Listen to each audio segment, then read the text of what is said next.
Then welcome everybody to today's event, Next by NETRONIC. This is actually session 2, the constant battle between production planning and scheduling. We did one of these events earlier this year when we all got kind of surprised by COVID-19 and we all were in the home office. So we thought to run a new event, a new type of event where we focus less on products and less on presentations, but focus more on topics and more on like a lively discussion. So we had a session earlier this year, and then like things went or started to go a little bit more normal, at least here in Germany. And now I think at least here we are heading to,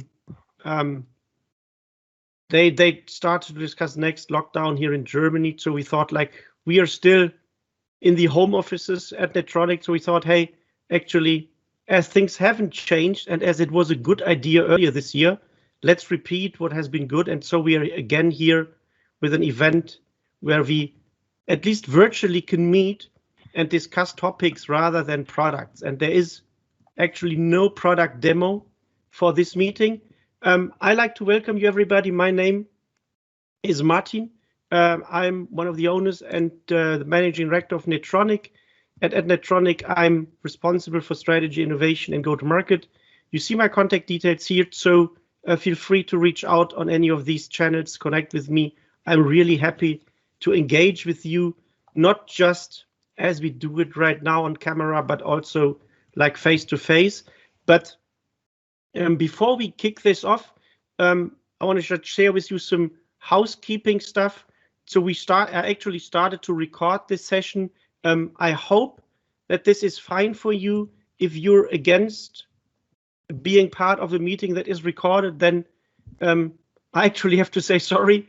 I won't stop the recording, but then I ask you to either accept this or, well, if you don't accept, then watch the recording afterwards and leave the room now. But we record this because we feel that in this meeting we get a wealth of information and we get asked for this and we would like to provide this to people afterwards. But we will not record and disclose the names of people who are in this meeting. And typically also please make sure that you are muted. This is an open Teams meeting. So in theory, everybody of you can now open up the microphone and we could sing together or do some fun together. But the purpose of this meeting is not to sing. Maybe we do some Christmas singing event. But now the topic, the purpose of the meeting is kind of to discuss. So please make sure that you're muted. If you're by some chances unmute yourself, then we have some colleagues in the background who then will quickly try to mute you. We will run this as an interactive way. So in the first part of the session, actually, I will ask some questions to the panelists. But then in the second part of the meeting, we actually will open this and have it run it as as the expert panel. So then if you want to ask a question, this Teams software that we use has the functionality that you can actually raise a hand. So then please virtually raise your hand, and then my colleague Lawin will give you the word. Now, please, Joe, ask your question, and then you can unmute yourself and ask your questions. And if you feel uncomfortable asking the questions to the audience, like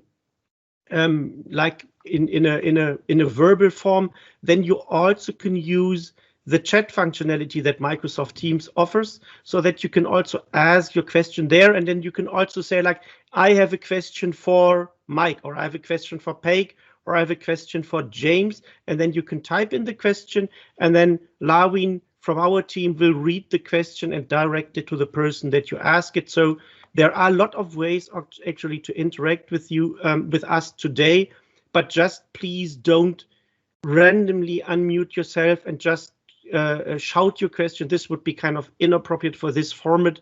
But if you want to ask a question, either raise your hand and then we will tell you when it's time to ask the question, or type it in there and we make sure that we answer your questions. And with this, I already mentioned James, Peik, and Mike. Thank you very much for being here today with us. We have Peik Bech-Andersen from Denmark. We have James Crowter from the UK and Mike Fontaine from Canada. I have met all of them in person a couple of times at Directions and at other events where when we were allowed to travel. All of you guys know much more about Business Central than me, and all of you guys know much more about manufacturing than me. Peik wrote a book about it. James consulted a lot of customers in the UK on it, and like the nickname of Mike with his colleagues, but also the Canadian Navision community is the manufacturing Mike. So thank you to all of you three to be here today with me, and I'm really happy that you all agreed to join me for this panel discussion, because as I said, I will just be the person asking, and I'm really glad that the three of you volunteered to make me smart with some public audience. So thanks to Denmark, thanks to the UK, and thanks to Canada, thanks to Peik, James, and Mike. And with this, let's look at the agenda. I will very briefly give an introduction into the topic, the constant battle between production planning and scheduling. And this will be a little bit my story, my personal story, how I came across this topic. And then this will bring us to a panel discussion based on this introduction that I give, but also based on some findings we got from the results, from the submissions to the questions we asked you after you registered to this event. And I will ask the question directly then to Peik, James, and Mike. And then we open the stage and open the forum for everybody. So then it is really your opportunity to ask the expert, to ask Mike, to ask Peik, to ask James, and ask them any kind of question, as long as it is related to the constant battle between production planning and scheduling, I have to say. So with this, let's look at how I found this topic and how I came across this topic, and I actually stumbled into this topic in a very blind way, and it was very, very hard. And if I would have asked my kids to ask the story of how I came in here, they would have said something like this. So this is actually how I found the topic and how I came to the topic of the constant battle between production planning and scheduling. And a couple of years ago, we as NETRONIC, we had no clue about Navision, we had no clue about Business Central, we had no clue about ERP, and we had only an idea of what manufacturing is. And we decided to build a product called Visual Production Scheduler, which is the drag and drop front end to manufacturing. And when we started this, and this may have been maybe in the year 2013, I constantly heard people saying, hey, there is also a planning worksheet in Navision. And then naively as I was, I looked at the planning worksheet and I really was confused. And I looked at it again and I stayed confused, and I said, okay, leave it aside. This is planning worksheet and we do Gantt charts and scheduling, and maybe you don't need to bother and you don't need to get confused by this. And then maybe a year or two later, I had increasingly, when we talk to people like, how do you schedule? How does your customer schedule? What do they do if they don't have Gantt charts and maybe if they don't work with Excel? Then I constantly heard partners saying, hey, we have customers who actually also do the scheduling with the planning worksheet. And then I looked at the planning worksheet again and at material requirements planning again, and I decided for a strategy, and the strategy was this: hey, I don't want to see it, I don't want to hear about it, and I will never speak about it because it kept me confused. And also it kept me confused why there's a planning worksheet, why we did what we did, and how this all should play together. And this kind of went okay for quite some while, but then last year we actually decided to build the Visual Advanced Production Scheduler, which we launched earlier this year. And I started to have conversations with both partners and customers who were like this, where they said, okay, Martin, it is really cool that you enabled final capacity scheduling and your product has a value and hence it has a certain price.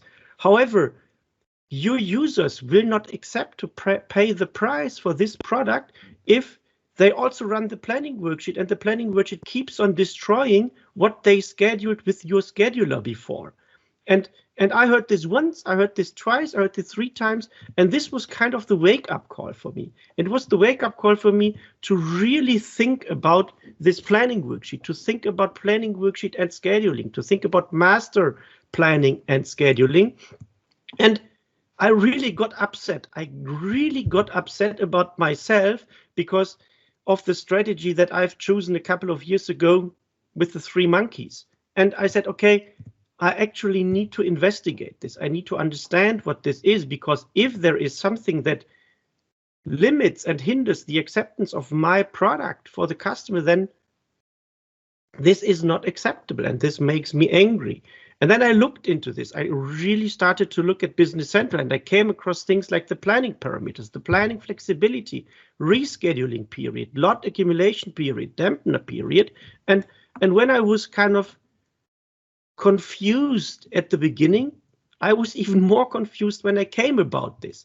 And then I was starting to play with these parameters, to play with the planning worksheet, play with these parameters, play with scheduling. And then I recognized, okay, if I do this, then it can happen that customers would produce items although the demand is gone. And then I tweaked on the other parameters and said, okay, if I do this, it can happen that not only that customers will not produce items and will no longer meet the demand in time. So I got even more confused. And for me, this really was then a call to action to go on a journey, deep dive, and try to understand what actually are these issues between master planning on the one hand and scheduling on the other hand, and how I can deal with them, and how customers can deal with them, and how partners can deal with them. And of course, this led to the conclusion that there is, in my view, a major issue if master planning and scheduling do not hand in hand. And if we allow this, that master planning and scheduling do not work in hand, then it is also an issue if we allow a battle between both to exist. And the result of this were 2 things. So the first thing is that I went back to our developers and said, hey, we should actively deal with this in our products. We should really stop ignoring, and we meant first me.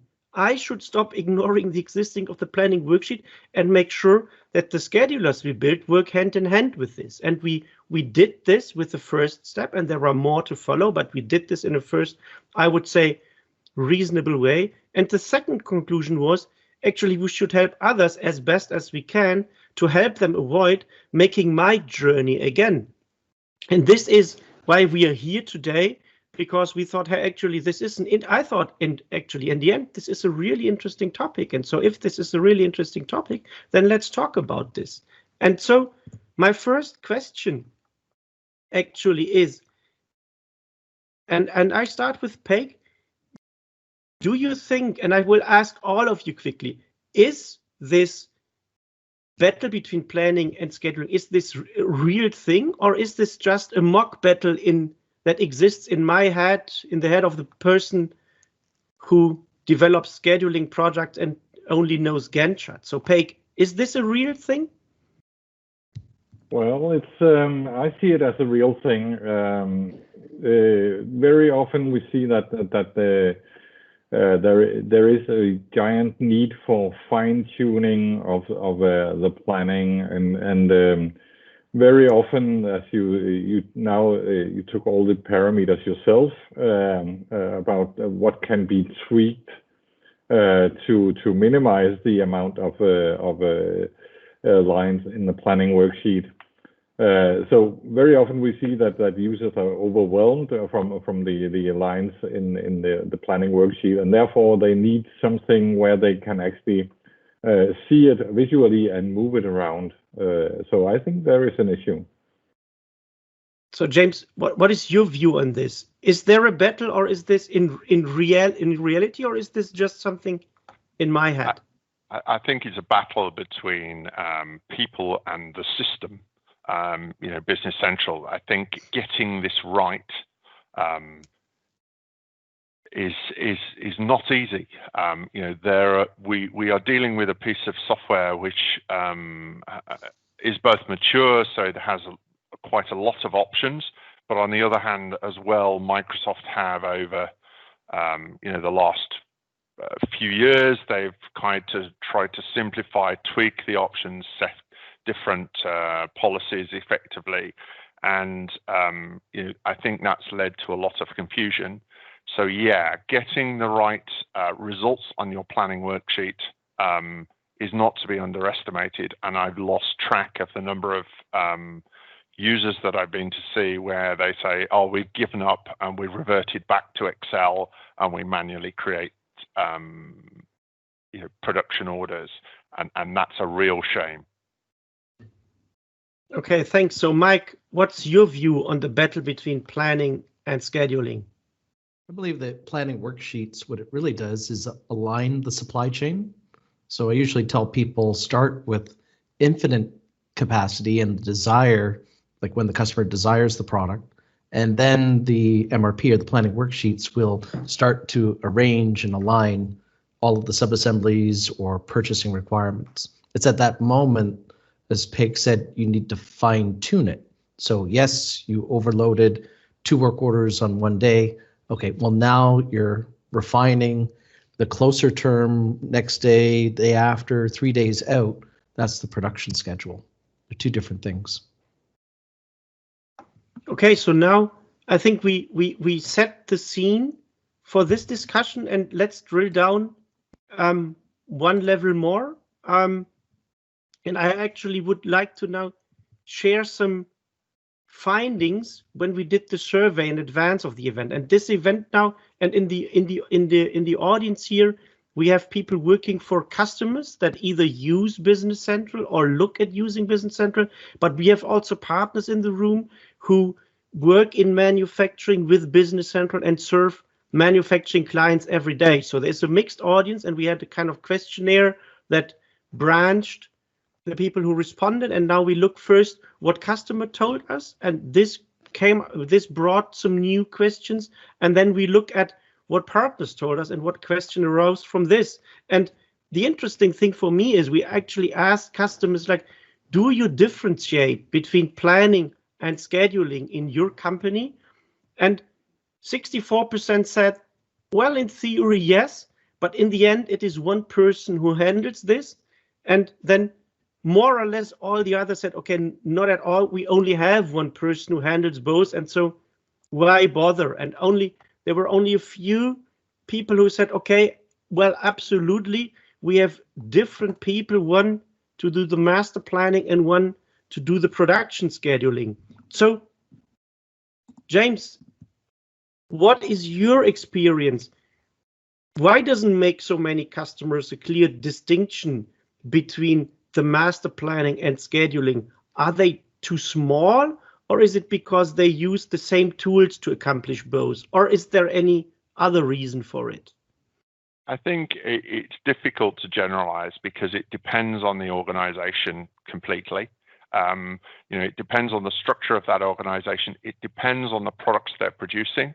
If you produce production orders which are 10 minutes in production time, and you have lots of them, if you have a planning cycle which is just a day, that is very different from if you have a planning cycle which is a week or a month.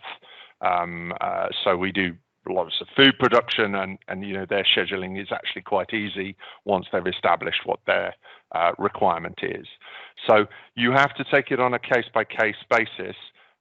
But I think the reason for the 67%, I think it was, which was the top of that list, is almost because there's one brain then handling both sides of it, and they can understand the demand and when that demand is going to be satisfied, and that makes it easier for the organization. The problem is they become very dependent on that one of individuals. So you solve one set of problems, you introduce another. So that was an interesting phrase that you said, that there is this one brain that handles both. So, Peik, what is your recommendation?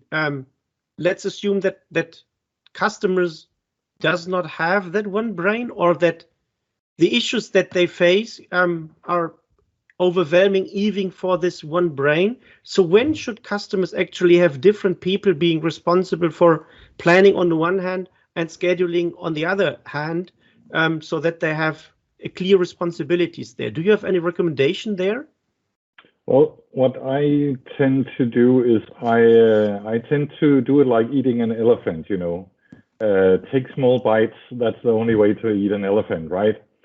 So I have had a fairly amount of success by dividing who has the MPS planning, who has the MRP planning of produced items, and then who has the MRP of components.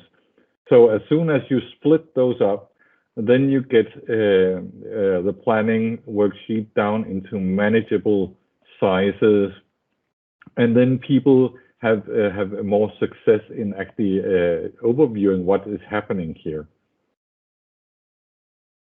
Okay, so I need to kind of remember this "eat the elephant" phrase, and because I really like this. So then this brings me to the next question, because when people actually start eating the elephant and when they start to differentiate out the roles and say, okay, here now we break it into pieces and we have maybe one person master planning, one scheduling, and maybe also other roles, then actually this brought us to the next question we asked people, which is like, if you have different people for master planning and scheduling, so if you start eating the elephant, to stay in Peik's analogy, then how do you make sure that communication happens so that the master planner informs the scheduler what has happened and vice versa? And everybody who answered to this to this question said, okay,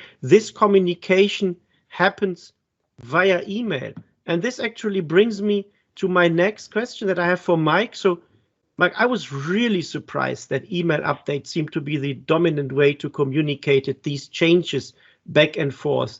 In my perception, kind of email tends to be outside the system rather than in the system. So what is your experience, and also what is your recommendation? How should this communication between the master planner and the scheduler happen in an ideal way?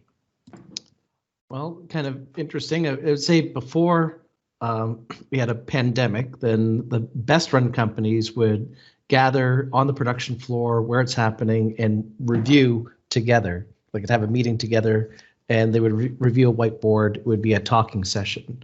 Now, kind of, I'll say during the pandemic, where a lot of manufacturers are now working remote, definitely email is dead. It's a black hole of accountability. People don't respond, they forget to respond. And what you need to do in manufacturing is close communication loops like that really fast.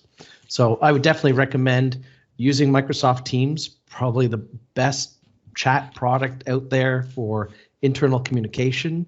And if you're actually on the floor, definitely put in the Business Central tablet or phone application so that you can see and respond immediately on the floor. And if you're using the role-based dashboards, well, that's what they're there for, right? You update something in Business Central, which automatically, not by email, because I get emailed to death during the day, but it'll just prompt you what you should be doing next. That's what it's there for, right?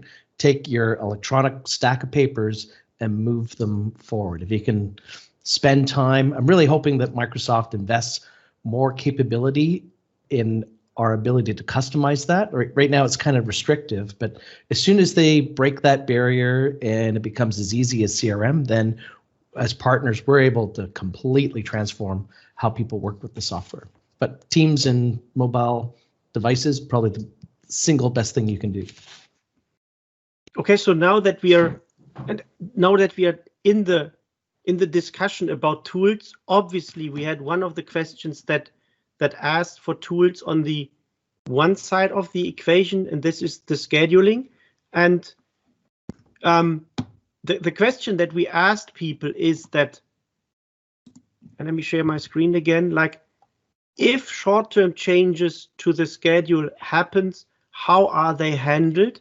And the let's say more than half of the people who answered the question working with customers, they said, okay, we use Microsoft Excel to manage the schedule and hence update the spreadsheet. So, and then there are others who use a scheduling tool, and we didn't ask for the specific scheduling tool because this is not the purpose of this meeting.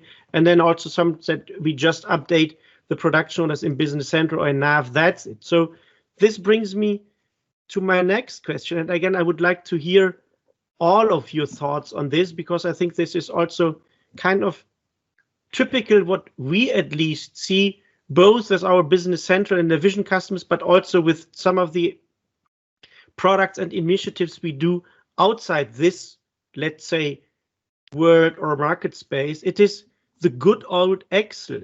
It is powerful, flexible, but also super tempting. And we see that people use it to manage a schedule. So, Mike, again, what are your thoughts and what are your recommendations when you hear people manage a schedule with Excel? It's definitely not unusual. But what a lot of people don't understand is that Business Central, it looks like Excel, it works like Excel, and it's bi-directionally integrated. So I have no problem in teaching schedulers how to export their task list into Excel, where they can mass manipulate and load it back up. And even then you can turn it into pivot tables and it dynamically refreshes. I just don't want to be in a situation where they're completely outside and duplicating the work. I'm actually really excited. If you look at version 17 of Business Central, they reintroduced the manufacturing role, and you'll see some really good queues, the production order routing queues. I'm glad that they put it back in. So you can update the status, you can change your job, you can update times, change descriptions, add notes, and it works on the mobile device. So I would definitely, if you don't have a professional scheduling tool, then yeah, use Excel because it gets the job done real fast and integrated. So then if the recommendation is to work with Excel and Business Central hand in hand, following the capabilities that Business Central brings to the table with a strong Office integration, Peik, what is your recommendation how to manage these processes where you integrate Business Central with something like Excel? Well, I'm trying to avoid it, not because, of course, Excel is flexible and everybody knows how to use it. But very often I see that Excel sheets are very personalized, and therefore, in the worst case, they actually are digging directly into the SQL Server or whatever they are doing. And the problem is that an Excel sheet, well, if it's very personalized, it's not transferable to other people. And so I usually ask the people, what will you do if when you are not here anymore, who is going to take over your Excel sheet and update all the formulas and so on? So but like Mike said, using the role center is probably the best way to do it. Because if you have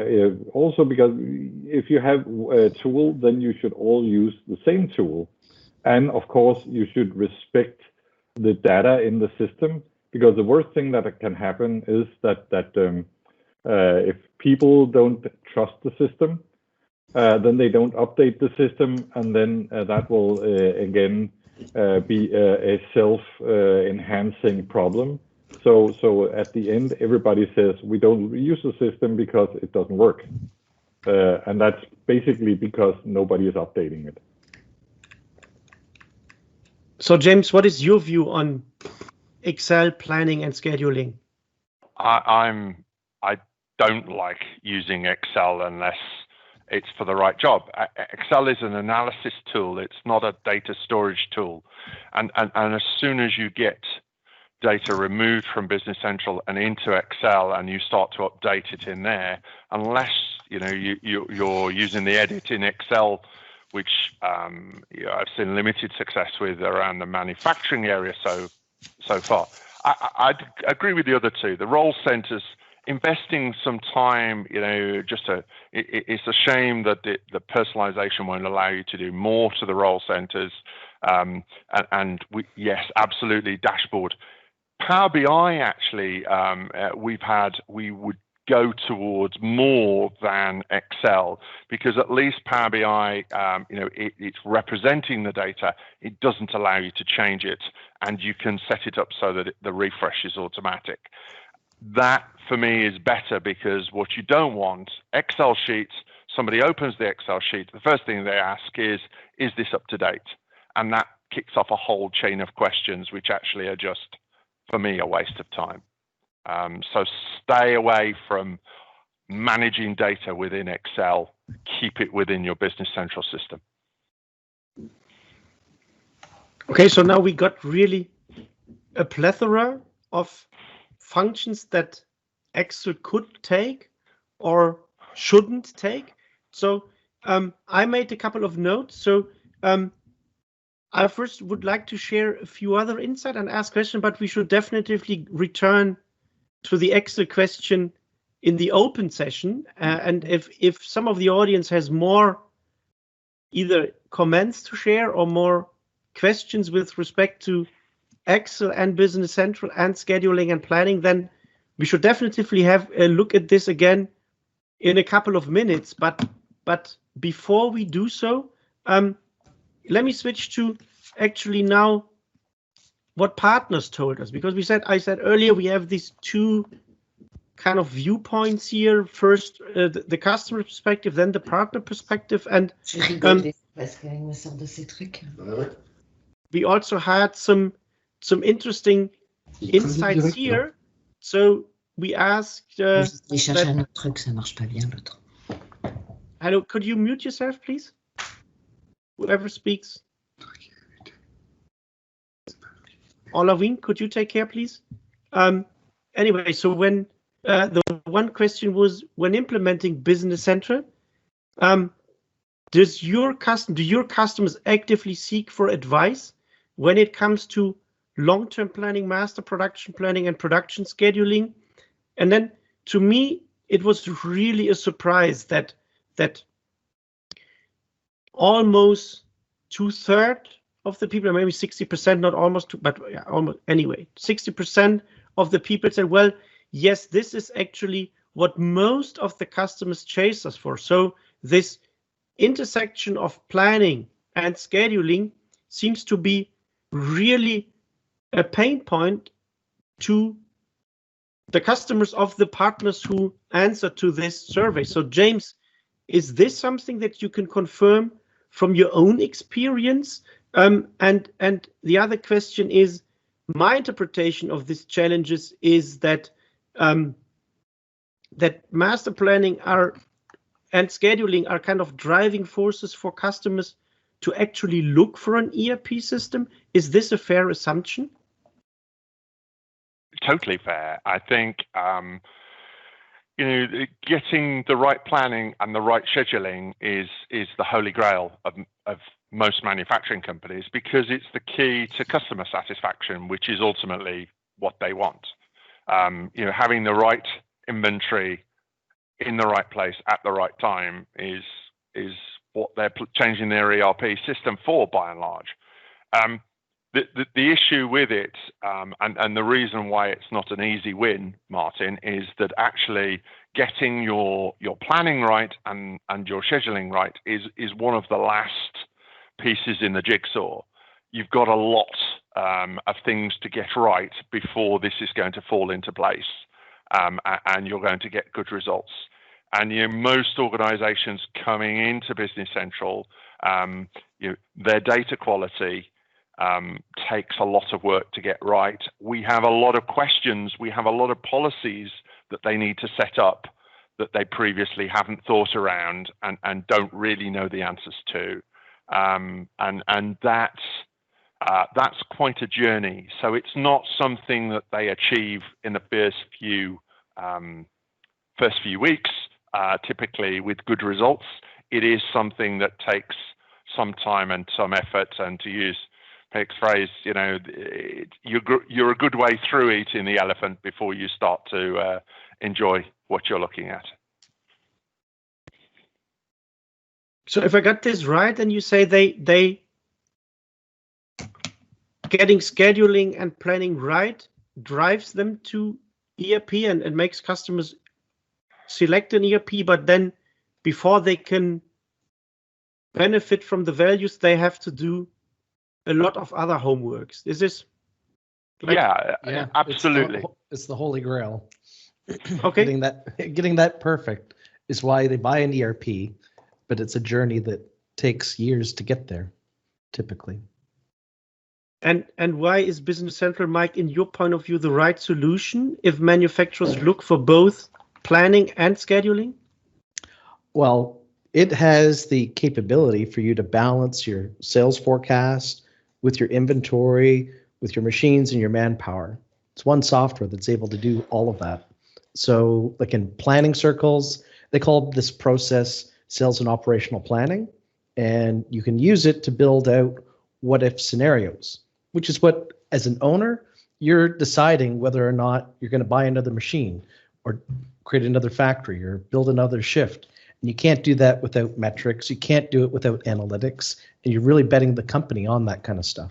So Business Central, it has all of the tools and the technology that was only available for the biggest manufacturers. And now it's available for a company that's a 50-person shop or a 100-person shop.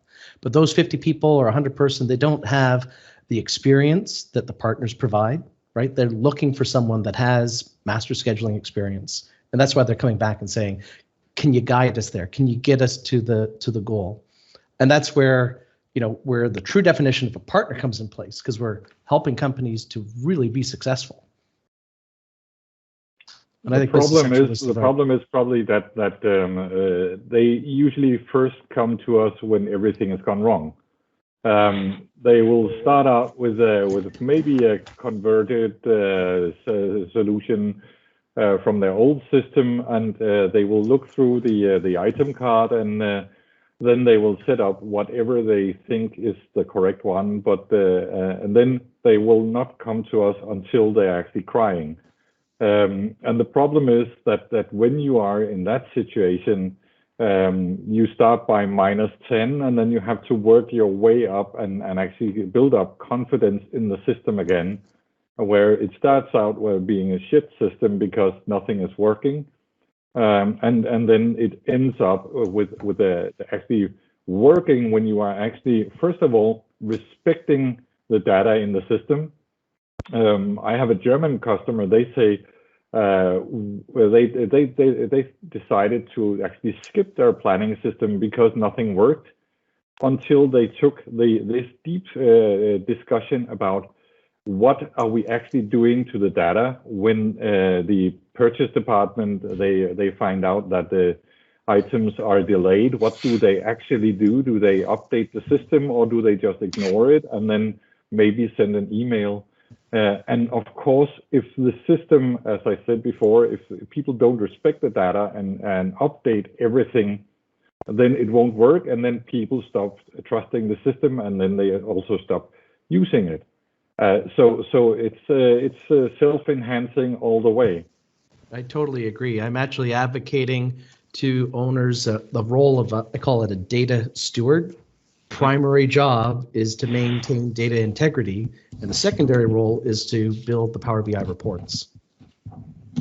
So one drives the company and enforces like data quality, and that helps. That's basically where you walk into a company and they've fallen flat on their face because items are a mess, costs aren't filled in, wrong routing, wrong costing, everything is not updated, and they don't know where to start. And the problem is, I thought with the German customer, as soon as they started discussing what does it mean when I have this date and it's not updated, then they also started updating it. They started using all the dates in the system in the same way, and all of a sudden, the planning system that was really crap from before, it actually worked now. I think a big gap is understanding. And actually, we learned a while ago, the first thing to do is if people start asking questions is sit down and run through a full training exercise that takes them from all the way through the concepts. Because if they don't understand the concepts of how everything is connected and interdependent, then in effect, they'll probably start doing something in a particular area that's wrong, and suddenly the dominoes start to fall, and suddenly everything is wrong. So it's data quality. Completely agree with that, Mike. That's the primary issue that we see. And the pandemic actually has made this worse because a lot of people who were perhaps responsible for an area, roles have changed rapidly. So we're seeing the fallout from that just on a day-to-day basis. Yeah. Turnover within the company. There's half the people I've trained have moved on. So what do these companies do? You have to retrain, or you have to start building more intelligence into the software so that you rely less on people and have things more automated and error-proof. Everybody wants what I call a Harry Potter planner, where they just magic wand and it just all is perfect. And that doesn't exist. That's a fictional book. I wish I could get one of those ones, but that you have to put the effort in. There are no shortcuts to getting it right, and unless you're committed to do that, actually you're wasting your time half doing it or 80% doing it. You have to do it 100%, because otherwise you will get the wrong result out. You'll start to distrust it, and then you've lost. But if there is no Harry Potter scheduler, then let's go back to the other image that you just used, and you said then they hit the first domino and then they fall and all is wrong. So then let's turn this the other way around. What is the right domino piece to start with, so that then, and of course we heard that a lot of this goes to training and enablement and making customers understand how everything works together and intersects with each other. But then once this foundation, this conceptual foundation is laid, actually, what is the best domino to hit first when you go into a customer as you just described? You can say that intercompany communication is the primary key here.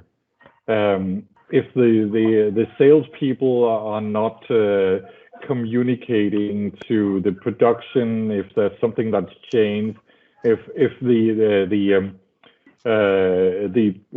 purchase department are not telling the warehouse people what is coming in, what's going out, and so on.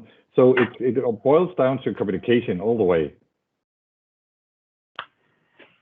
I've actually had situations where I've told them basically they need to split up those roles and create a buyer planner role where they're each responsible for a product line. And that's helped in some ways because it's siloed, and the person that does the planning is also does the buying, it also does the scheduling, and it's self-contained. It's not very efficient, but it does get you out of a sticky situation where you've lost total control. Sounds to me like the profit center concept in organizational structures. Yeah, similar. And you say we have a line, an organizational line that is responsible full circle. James, what is your domino to first knock? I find that a difficult question because my first role thing is to walk around the organization and try and understand that organization and what easy wins are available. I think you need to get progress relatively quickly, because then you start to get buy-in and people start to work with you. Particularly when you go into something that's not worked, often you'll get everybody being fairly hostile to putting any extra work in, because this is rubbish. it's going to stay rubbish, and you've got to turn that mentality around quite quickly. So sitting down, talking to them, listening to them, understanding the structure of the organization, how they currently work, what their customers need from them, and then building it up from there, and start, to use the phrase again, small bites on the elephant. So try not to be too ambitious. That's something that we see consistently, is that you've got this conflict.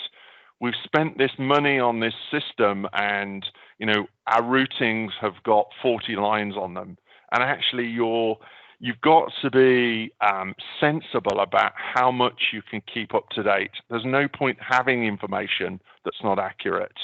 So be sensible about, less information that's right is better than lots of information that's rubbish.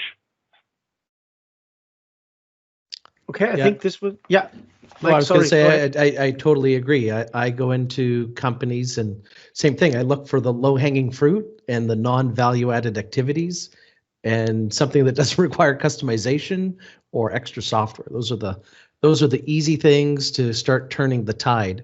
And then you go around identifying, I'll say, the winners, like people that want to learn. They are excited about technology. You have to identify those people in the company, because they'll be the heralds of the new way.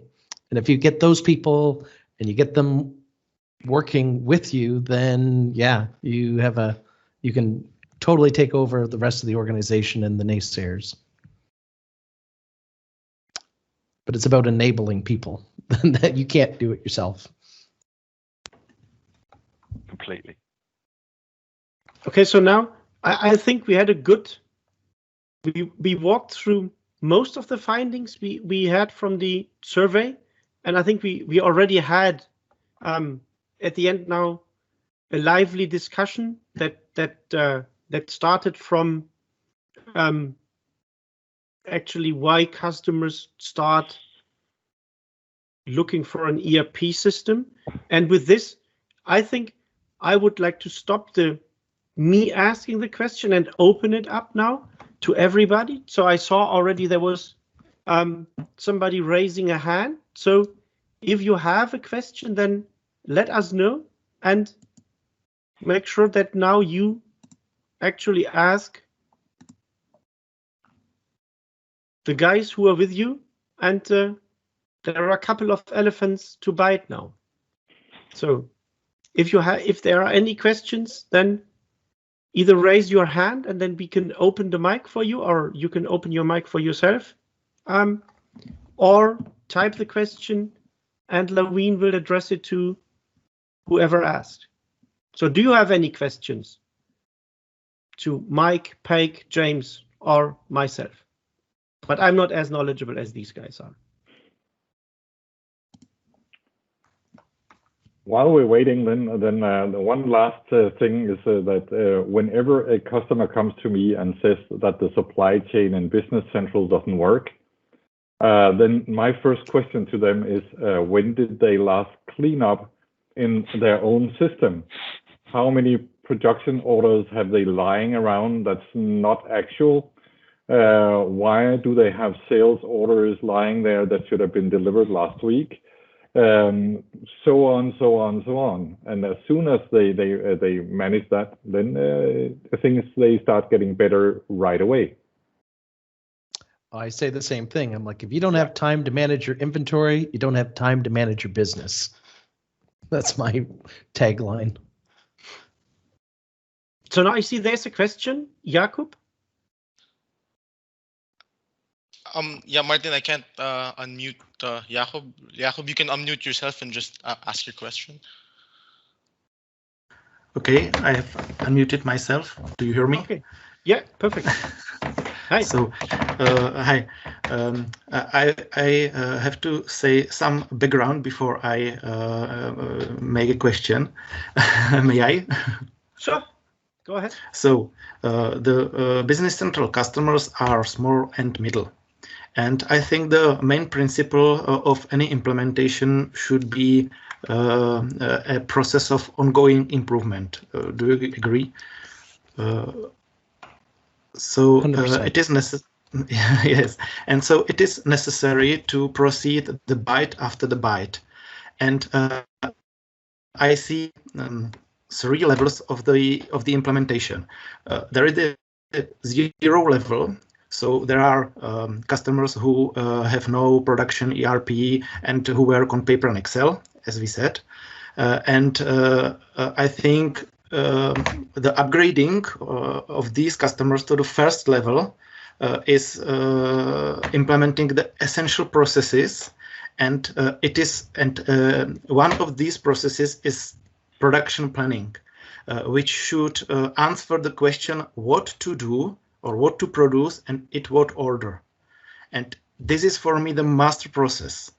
The second level, after this first byte, is improvement of essential processes. And this is where I see production scheduling. And we already know what to do and in what order. And now we must find the most effective way how to do it. Just now, to my question, result of the planning should be existing production order, produced quantity, and its due date. Planning should change only these parameters, I think. And shouldn't be the scheduler only the slave of this master plan. So if scheduling results into delay of shipping date, I think it should be communicated to customer and changed to the sales order, but nothing more. I think frozen periods should be untouchable. Of course, exceptions exist, but I think else should be changed again and again if anything in a master plan is changed. Do you agree?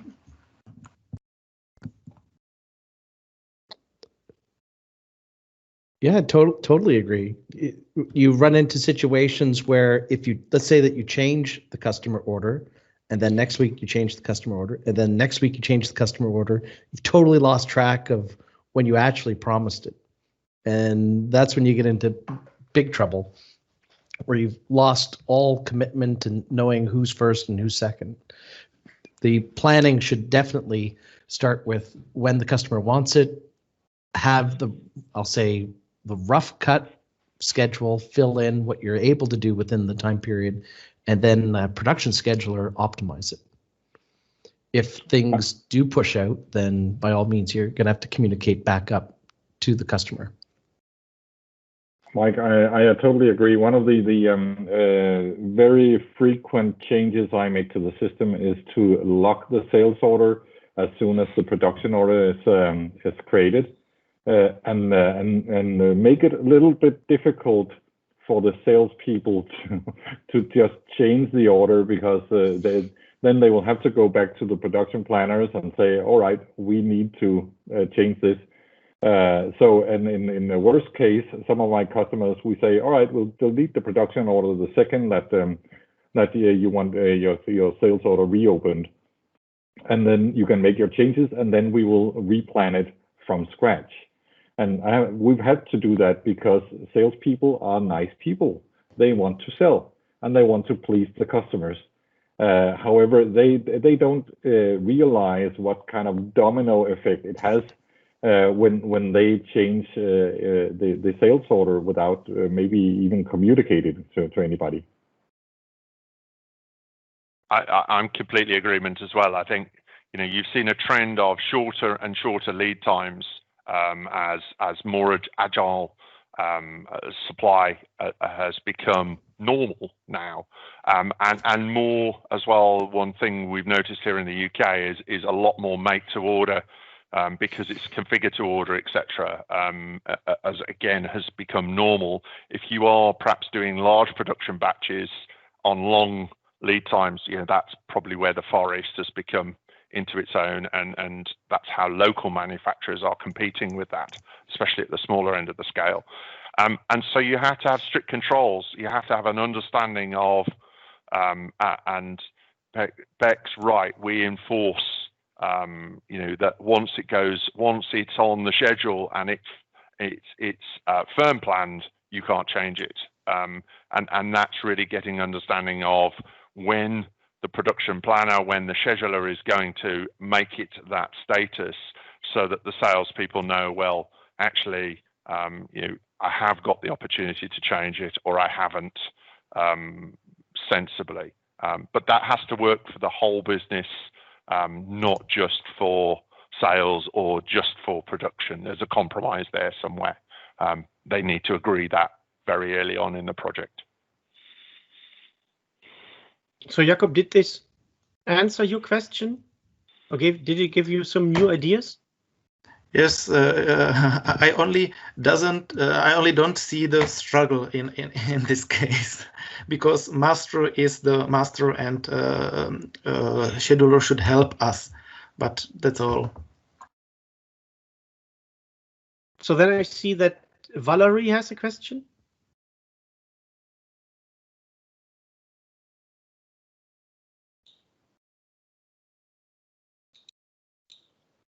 Valerie.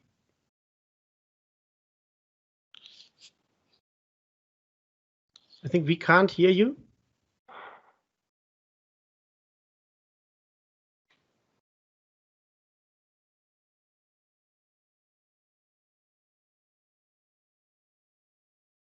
There's another question from Jan. Jan, if you can unmute yourself, you can feel free. Yes, I have a question about what do you say to customers or companies who say, we always say yes to our customers? How do you convince them that that's not the best solution? Because they say that's their advantage in the market and that's their specialty and things like that. You know it all, I guess. But how do you deal with those situations? I think you can easily have salespeople that can say yes to everything, but that must be a management decision, because if you want that, then it also means that you need to have an inventory that's adequate for anything. And if you do that, that is very costly. So if you want to be agile in your sales process, then you also need to have, first of all, production capacity that's more or less unlimited, and more or less unlimited inventory. You can do that, but as I see it, it's very often a question of mentality, and of course it changes from business to business, and depending on what people are doing. And I even have a customer where the customers are actually doing the production planning, because they ordered it online, and then it will do some scheduling on the web, and then it goes directly into the ERP system only for fine planning. So you can do that, but it's costly in the other end. What I've run into this before, where every time that you come into a company that's first word is custom, like, you see the name on the door, Mike, custom foam, custom I do everything. And I said, well, I understand that, but at the same time, you have your bread and butter customers, the guys that you make money, that represent 80% of your sales. Those guys, you should probably say yes and give them the capacity. And then you have your B customers, they come frequently, you get good margin. And then the C customers, you should probably schedule them like that. Whereas the A customers, they say Tuesday, you make it Tuesday. They say Thursday, you make it Thursday. But if a B customer comes in and says, I want it on Thursday, you're like, well, can't do it. I already have basically the time reserved, but I could do it on Wednesday if you'd like, or Friday. And if they say, no, I have to have it on Thursday, you say it's more money. That's how I deal with it. I think that, you might say yes to your customers all the time, but I'm betting the other word you use is sorry to those customers, because chances are, it's an aspiration, and it's an aspiration that just about everybody has, but it's not the real world. You can't do that. And actually, I think if you went to your customers and you surveyed them and you say, do you just want a flat yes, or do you actually want a response that you can rely on? They take the second one of those. So, what Business Central is capable of doing is giving accurate information that actually people can trust. And that will do more for your customer service than just yes to everything. And what you've got to do is the hard work to get there. And then also, the other thing I should mention is staying there. I've seen lots of companies achieve it, and then a few changes in personnel, as we said earlier, and suddenly it doesn't work as well anymore. So you've got to understand what it's going to take. Okay, thanks. I also indeed say to customers most of the time that planning starts with sales. Make sure that you know and understand why that is the way it is, and you cannot put that in everything in the factory without discussing with the engineers if it's possible or not. But it's nice to hear your advice as well. Thanks. It also depends on who has the power in the company. Exactly. And it sounds really stupid, but I always ask my customer, okay, who has the power here? Is it the salespeople? Is it the finance? Is it the purchasers? Who is it that is the decisive? So, and that can be very different from one company to another. Completely agree. Yeah. Okay, thanks. There was just an addition. Yeah, sorry, James, I'd add to that. Is when you find out who's got the power, go and make sure that they're signed up to what you're trying to achieve, because you can agree whatever you like with the planner and the scheduler. If the power is in sales, they've got to go and ask them what they would do in that set of circumstances. And making more, building a new factory overnight is not an option. So you've got to resolve these and kind of make those people understand the challenges that their colleagues are facing and why those rules need to be there. We're all facing a set of rules in COVID-19, right? That some of us, some of them, the rules we understand, some of the rules people are kind of questioning because they're not sure of what benefit that's bringing. And I think it's a lot easier to get people to follow rules if they understand why those rules are there. So communication and people skills is as important as a good system. Also, I asked if salespeople come and say it must be now, and then we say, all right, this is like putting the elephant down in the cookie jar, and every time you push something down one corner, it pops up in the other corner.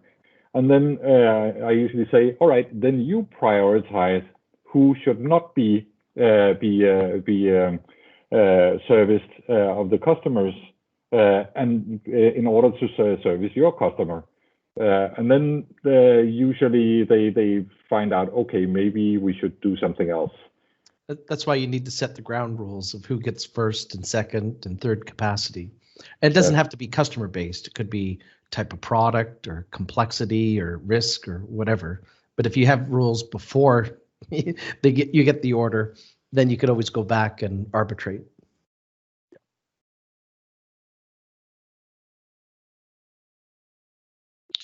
I think there's just extra comment here from Kevin Fons. He says the only way you can say yes nearly all the time is if you have extra capacity all the time. Yeah, this is the other dimension to what Peik says, where he said you need to have everything in inventory. So I think it's both, it's inventory and capacity. But I would also agree with what I heard, just like it really depends who has the power, and also who has then the power and the willingness to say no or not now. So let's try again if we can hear Valerie with her question.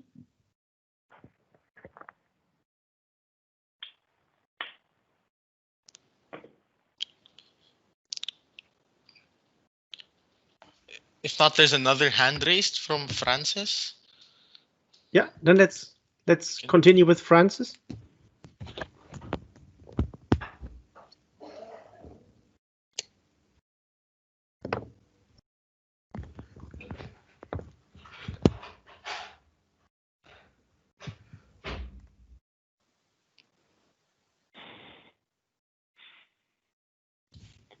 Okay, so the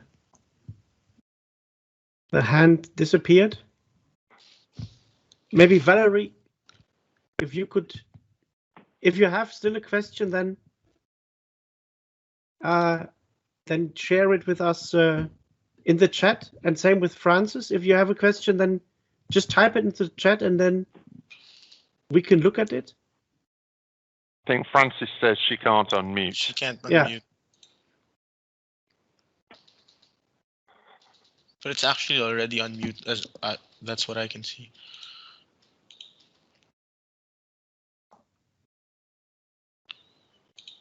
So is there anybody else having a question while the colleagues hopefully type theirs?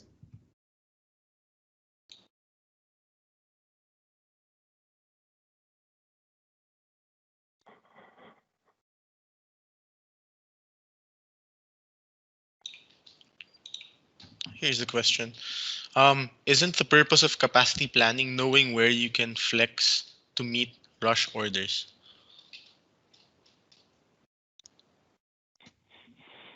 Well, capacity planning is a big word, because we've all been in the factory shops, and we've all seen what is being done, and I mean, I think I once have made a planning that was with a lock capacity all the way through, capacity restraint, and so normally what the plant manager says, well, if we need extra capacity, then we'll put some pallets up and we'll make a makeshift line, and then we'll hire in some blue collars, and then we get it done anyway.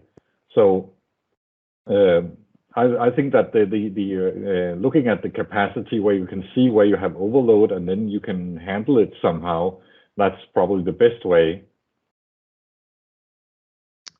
Yeah, I always like backward scheduling because it naturally created gaps, right, to handle rush and rework and oopses and something broke, etc.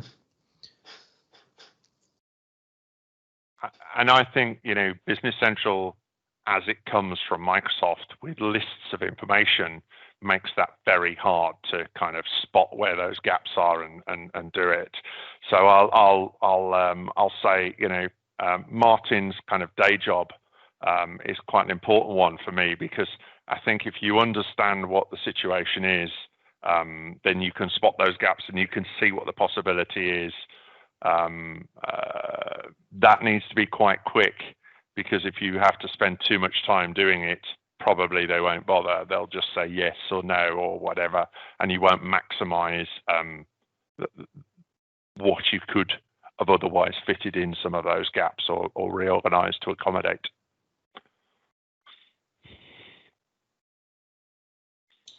So there's some extra remarks here from Francis. She says, if you don't have effective scheduling understanding, how to adjust activities to meet short-term demands should be achievable.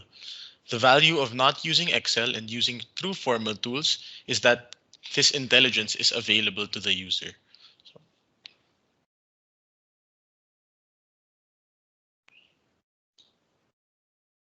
I think what we call, you know, what Microsoft call the feedback loop of understanding, you know, what the plan schedule was, and then what's actually happened, and therefore what needs to, where things haven't quite gone to plan. Looking at actual information that you can rely on from what's happened out there is a key.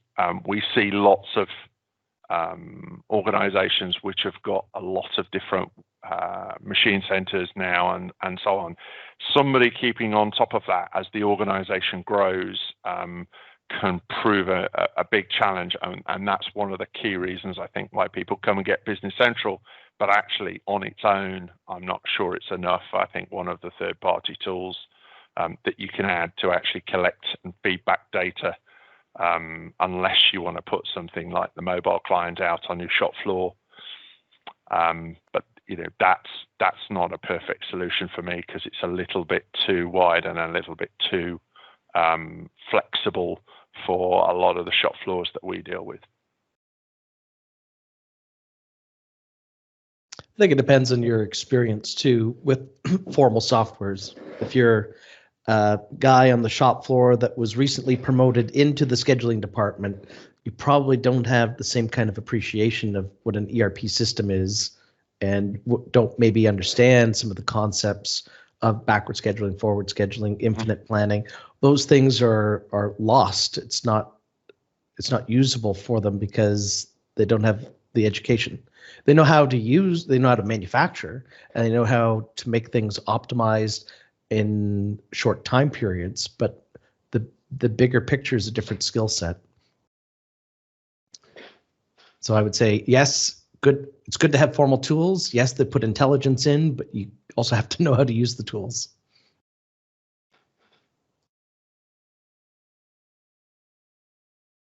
Another thing is also knowing the consequences when you make shortcuts.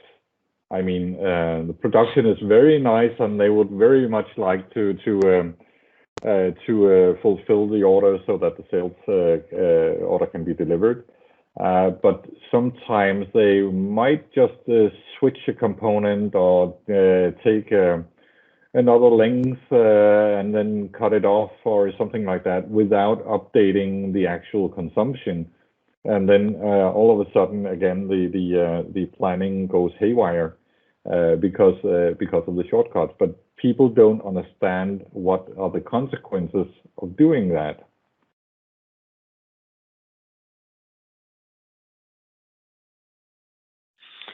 Yeah, it's always fun when you get into kind of multiple levels of assembly, and particularly when you've got maybe a quality check, you know, and you get failures or rework that's required to kind of put that right. That can really mess up the schedule fantastically well. And so, how often do you change? You know, one of my favorite phrases is change has cost, because the more often you change it, pretty much always there's going to be some consequential cost to anything but the very smallest change. And so therefore, what is the trigger for actually we need to reschedule rather than just adapt? Where do you throw it all up in the air and start again? And that's, you know, again, you have to go to each organization and agree what the rules are, and make sure everybody understands what those rules are.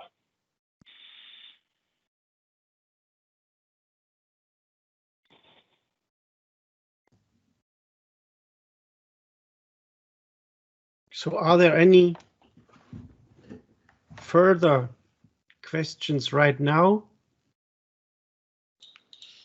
There's one more question from Okay. Jan. We noticed more interest for BC from existing AX customers. They like the simpleness. Do you recognize that? The only bigger problem I miss is the possibility to plan man and machine on the same operation. Yeah, you can plan man and machine on the same operation. You have to use little Peik symbols to say that the two operations are required at the same time. Only a lot of people that like AX is a big investment. You probably spent like $1 million or $2 million in it. So I haven't run into any companies that have actually decided to switch, like say downgrade from AX. Yeah, I've met a couple where they have had an old AX system, and then they look at the new, and then they are pretty overwhelmed with the price and the complexity of it, and therefore they decide to switch to Business Central. I've seen that quite a few times. I'm actually downgrading a SAP at the moment. I've also seen AX4 and AX 2012 users coming down to Business Central. I think that's yeah, I kind of expect that's going to be a path over the next few years. I think here in Europe, we've probably got more of those AX implementations than maybe in Canada and the US, because it was popular early on in the cycle. And some of those are looking at what new AX does, and you know, and saying that's not justified for us. But yeah, the whole kind of rostering, so having the right skill sets that I have to plan in for, you know, maybe I need a particular skill set for setup time, and I need a different one for runtime, and making sure we've got the right number of people across the piece is a challenge that I've come across as well. Yeah. Extra remark here from Kevin Fons. I took one customer from AX to BC. They, however, never should have been on AX, so it was easy, and that they didn't want to pay for the AX upgrade, so that was the incentive for them to switch. So.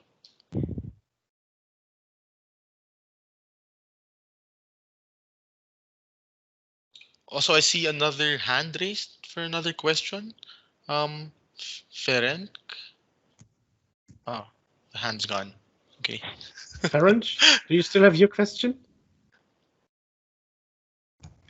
Sorry, it was a mistake from me. Okay, no worries.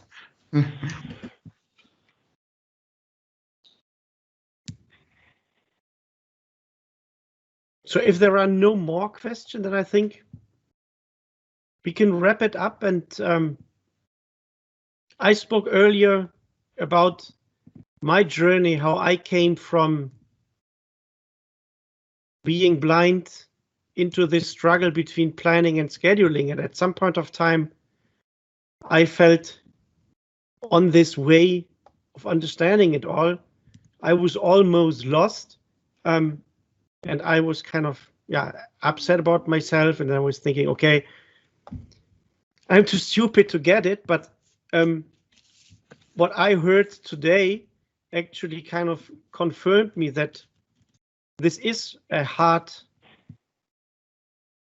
thing to accomplish, to bring planning and scheduling together in a good way. And a couple of things that I wrote down is that, like, before we even talk about processes and before we even start talking about technology and tools to work on this, we really have to educate the customers about how these things work together. So let's speak concepts, not processes, not technology, not software, but educate people. And I mean, I'm raising kids and I know how long-term education is. So this kind of confirms me that this is not an easy thing to do, getting planning and scheduling right. But if it has to start with education, then this is definitively no-brainer. Then Peik gave the recommendation, like, to eat the elephant bite by bite. And he spoke about eating the elephant and not eating the mouse. So again,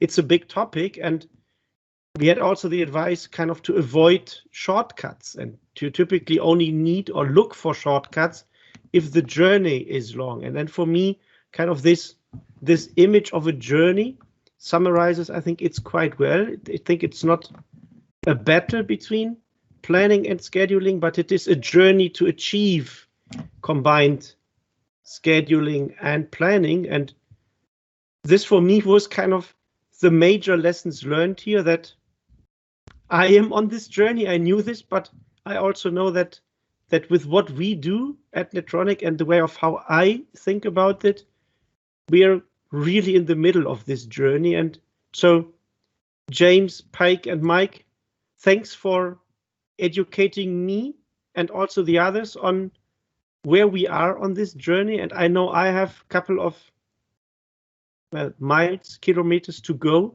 on that journey, but I also know whom to ask. And so with this, Mike, James, and Peik, thank you very much for contributing to this discussion. I found this really inspiring and lively and interesting.